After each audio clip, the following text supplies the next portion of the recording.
We got a new report regarding Christian Braun and what he can expect to command in free agency on his next deal. Rookie scale extensions discussions around the league continue to feature various players pursuing deals with an annual average value of $30 million in advance of the October 20th deadline for first-round picks from the 2022 NBA draft to sign extensions. Among them is Denver Nuggets guard Christian Braun, with the low end of Braun's range on a new deal believed to be in that $25 million ballpark.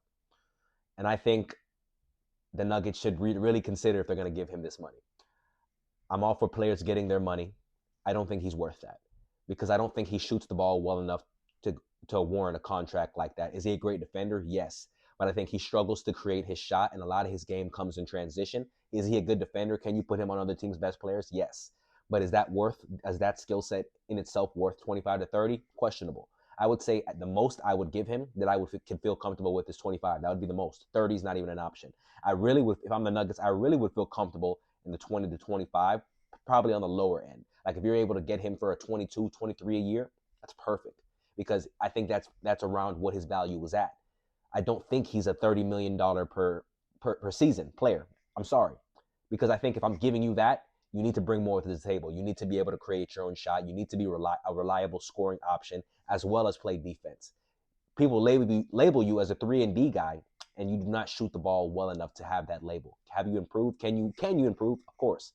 Defensively, you're stable. You hold your own. I can't criticize you on that aspect of the game.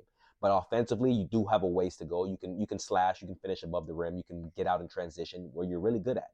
But in a half court setting, when you need to knock down shots or maybe create your own shot, that's questionable if you're not going head full of steam to the rim.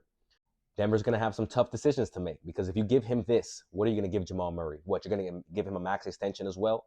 You have to really consider that because you giving him this large amount of money, Jokic is obviously going to get another max extension. What are you going to do with Aaron Gordon? You want to be able to still fill out the rest of your roster, and you doing this with him, it's going to cut you short. It's not going to allow you to be as strategic as you probably want to be with building a contending roster around Jokic. So if that's what you feel like he's worth, by all means, that's what you feel like he's worth. I don't think he's worth that 30 million. I'd be more comfortable in that 20 to 23 million range. I think that's perfect for him. I'm curious to hear your guys' thoughts. What do you think his market is? Would Denver be right in giving him 25 to 30 million dollars a year? What do you think? Let me know in the comments. It is what it is.